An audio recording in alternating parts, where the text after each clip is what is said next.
Okay, money's good. Who likes money? Raise your hands. Okay, I want to see enthusiasm, okay? I want to see passion. Okay, most important thing is this, right? Do you mind if I sit down? Okay, let's get comfortable over here, right? Who believes we're in an amazing cycle in history right now, as we speak? You know, if you're cash flow rich, you can take advantage of all the opportunities in the world.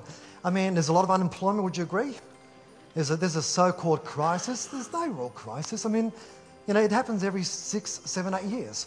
I mean, as an investor, this is my third investment cycle that I've seen the high peaks and the troughs. I mean, this is nothing new. But if you really understand the concept of the psychology behind it all, which is the foundation which basically drives everything in your life, this is where you create your opportunities. And right now you have prime ministers and presidents around the globe saying, we need to create jobs. I would love to hear them say we need to create opportunities. Who agrees? Because it's all about opportunities, not jobs. You see, you can either have a job of necessity or have a career by choice.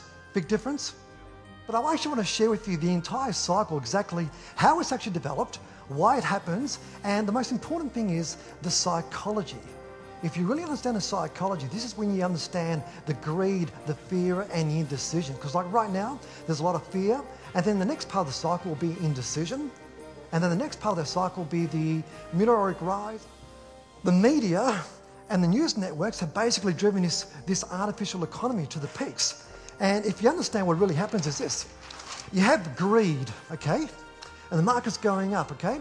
Everybody's buying property and the fear of missing out. So what do you tend to do? You get caught up in the whole thing. Media talks about, hey, your property, your suburb has gone up in value. Next. Then you have speculation. And then the next part of the cycle is gambling. And the next part of the cycle starts with S, ends with stupidity. Stupidity, yes. And guess what? Most individuals, and with all due respect, tend to purchase around here. Would you agree? Because everybody else is doing it. J. Paul Getty. Has anybody heard of J. Paul Getty? Probably one of the finest books I ever read back in, I think it would have been about 14 or 15. By the way, I had my first business when I was 14. J. Paul Getty said, when 80% of newspaper sentiment is saying, buy, buy, buy, what do? Yeah. And when 80% of newspaper sentiment is saying, sell, sell, sell, what do? You have fear. Then you have what? Desperation.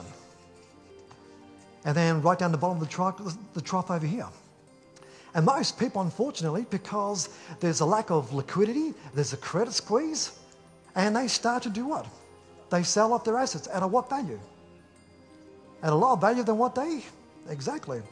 And then you have the other investors over here who basically start to buy in here. When 80% of newspaper sentiment is saying sell, sell, sell, what do you think they do? This is when they start to acquire. In fact, the start of my investment cycles back in 1991, what I do is this. I create it. Where's the smart money now? To create something where you make money from day one, guaranteed, or to trade with the hope, the potential to make money. What would you rather? To create. And what I do is this, I create. And if I was to share with you a metaphor, okay? Let's think back 150 years ago, okay? In the gold fields, you're panning for gold, okay? All those prospectors, you know, up to the knee in mud, in the lake beds, panning for gold, okay? They've got picks, they've got shovels, they've got pans, okay?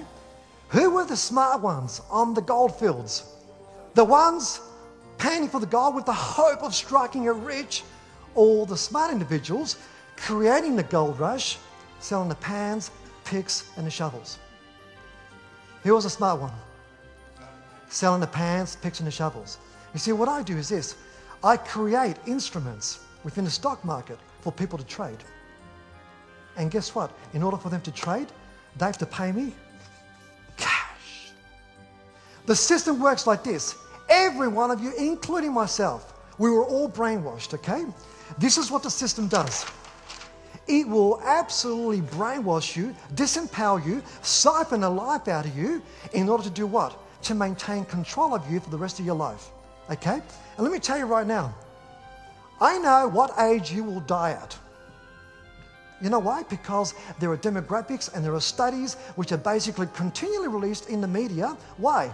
Because when you start to absorb all this data when you're supposed to die, guess what happens? You die at that age. There's a reason why this happens. You know what it is? Because once you become expired as a member of the workforce and no longer a participant of the taxation game, guess what? The system has no use for you. And it's the next one they spit out, something called education. And we'll explain how that happens too, with all due respect. You see, you no longer have any use for the system. That's why they have these demographics. We say, hey, by the way, women, you die at 74. Guys, you die at 68. It's true. This system over here has brainwashed you. In fact, the education basically serves the actual system. With all due respect to the teachers, this ain't the teachers, it's the curriculum which basically drives the education. And this education has absolutely nothing to do about creating wealth, yes or no? Absolutely not. It serves one purpose. It's a factory assembly plant for the sole purpose of producing taxpayers. Do you agree? That's all it is. And then we have something called college and university, okay? And with all due respect for those who've actually gone to university. I mean, spending 2, 3, 4, 5 years learning how to get a better job. Better job means more what? Pay more? More tax. Same thing.